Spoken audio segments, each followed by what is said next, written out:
My name is Anthony Conlin, Performance and Development Manager here at Valley Road School, Sunderland.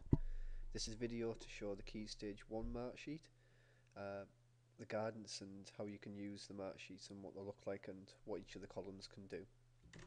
Okay, from the Sims test system I'm going to go into a mark sheet, and for this example I'm going to use the Year 2 autumn mark sheet for maths, but it doesn't matter which mark sheet I use because the same principles and same columns exist in all the mark sheets from Year 1 to Year 2. So I'm going to go to Focus, Assessment and Mark Sheet Entry. Search VRY2 to bring up the Year 2 mark sheets, and I'm going to go into the Maths Autumn one. As always, I think it's best to click narrow to narrow the columns to fit more on the screen, and calculate to do the calculations and bring on the blue dividing columns which separate out the sections of the mark sheet to make it a bit more visually better to see. Okay, the first thing you're going to get in all these mark sheets is you're going to get your foundation stage profile information, obviously till it ceases to exist anymore, and I'll replace it with the early years tracking system information, of which there'll be a separate video for on how that works. However, for now, the information we have for the children in Year 1 and Year 2 will be from the foundation stage profile. This is the maths elements, so here we've got a couple of the maths elements from the foundation stage profile. So this is the calculating strain, the numbers for labels and calculating I think it is, and shape, space and measure, and an average of the maths elements in there. So that's foundation stage information. It's not used for anything, it's just there for information only. There's no calculations from it, it's just there. I've also got the foundation stage total score across all areas as well. The next column we've got here is what we refer to as the Year 1 Autumn 1 baseline. This is like the starting point of these children, which is going to be used for the milestone calculations later on. This is an optional thing that you don't have to do, you don't have to use that in this way. However, if you don't, there will be no milestone. I did originally look at doing something with the foundation stage results in terms of using that for milestones and predictions of where children should be, but with the fact it's been removed and it was quite complicated, it wasn't really worth following through with. So instead, we recommend doing assessment in Year 1 Autumn, pretty much as soon as the children enter Year 1, and that's used as your baseline, and progress is measured from that point. And that is what this column is. This is the baseline for these assessment that was made in Year 1 Autumn 1.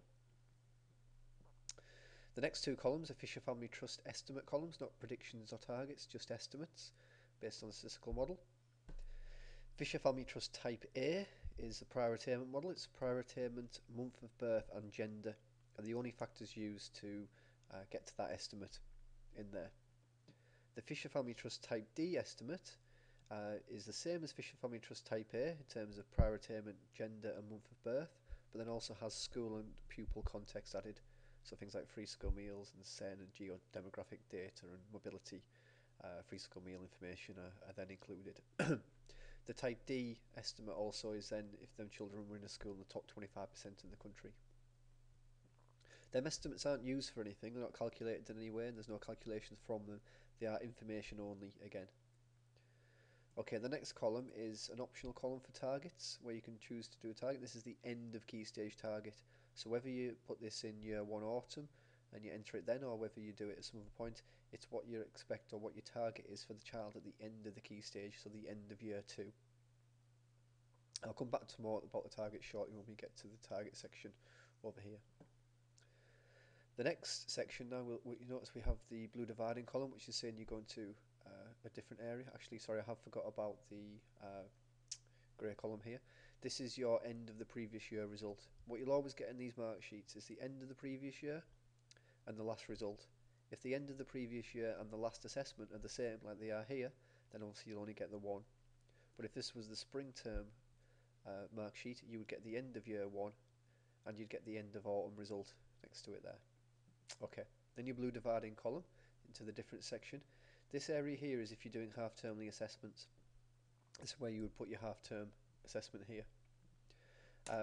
If you're not using that, that's fine, that will just remain blank and these columns will remain blank, and so would one or two others that we'll come to. Okay, so you put your assessment in there. The next column measures the assessment here with the last assessment. So in this example, the Autumn 1 assessment with the end of the previous year. And it'll just give you an indication of whether how much points progress there is or there wasn't. So in this example here, they're all made 2 points progress because they're all one sub-level up. However, if I were to make one the same and make one go backwards, when you press calculate, excuse me, I was looking at the wrong column there. If I were to make one the same and one go backwards, and then you press calculate, you'll notice that that now says no progress and this one says -2. Um, Actually, to make no progress, that box won't be coloured. That will be blank as well, and it'll only go red if children go backwards. Then your next section here is not optional. You must do this. This is the end of term assessment, and this is your year 2 autumn 2 assessment. This example. The first column will be blank if you haven't done your half-term assessment, which is fine. But if you have, it'll measure how much progress has been made this term. Okay. The next column is how much progress has been made since the end of the previous year. So this is comparing this assessment with the end of the previous year. So obviously, you know, that's only one term now, but if this was the spring term mark sheet, this would be doing 2 terms, and if it was a summer one, it's doing a full year of difference. The next column here is quite important. It's just like the points to date almost. This is measuring the progress of where they are currently from where the starting point was from the baseline. So progress year 1 autumn, baseline to autumn 2 here of year 2. So how much progress has been made since that starting point back here. Okay, at this point I'm going to bring the summary button on. The summary button is really useful. You click this and toggle it on and off. In here you're going to get some of the averages. The average point score is quite useful. But for example, in this column here, in year 2 in the autumn term, this is 4 terms for 4 points on from the initial assessment.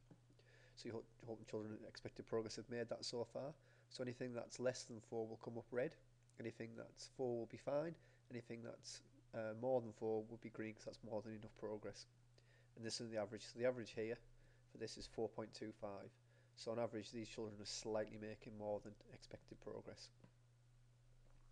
Next column is your milestone. Again, there's videos about milestones more in general and more information. Same for national and target. Just a brief overview again.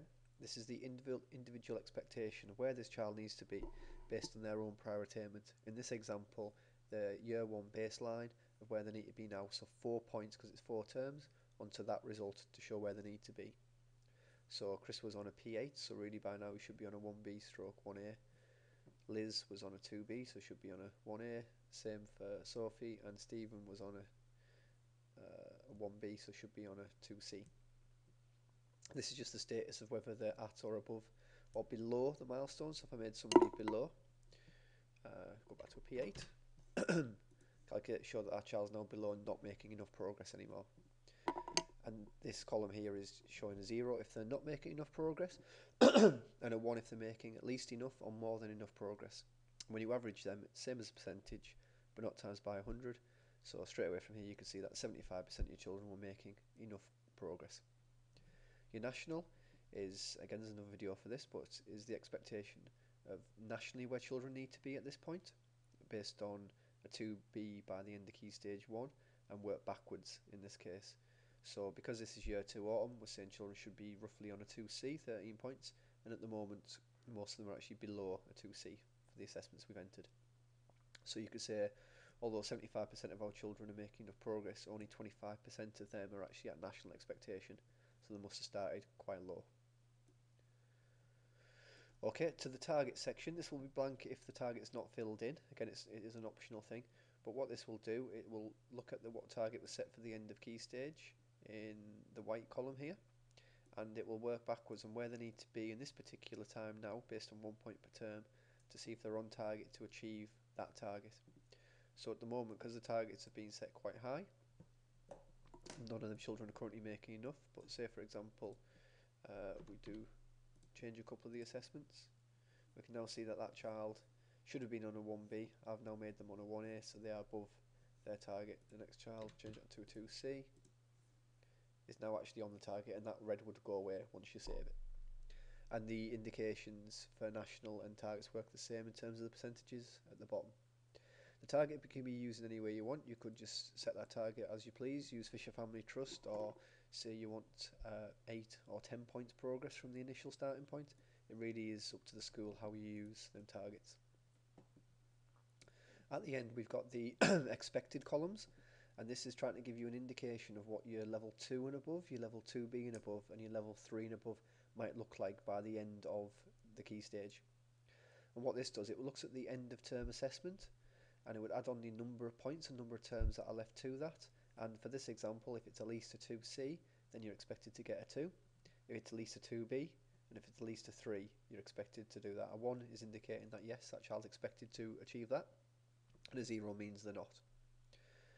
This can be quite useful because summarising at the bottom again, it'll give you percentages of what it might currently look like. So at the moment it's saying it looks like we've got no level 3s, because obviously we've only got 2 terms left and nobody's pretty much anywhere near that. But if I were to change that 2B to a 2A, press calculate, it'd say that child is now likely, based on 1 point per term expected progress, to now achieve a 3. Okay, that's it in terms of how that mark sheet works. It works exactly the same for different subjects and different terms with 1 or 2 additional columns. Thank you very much.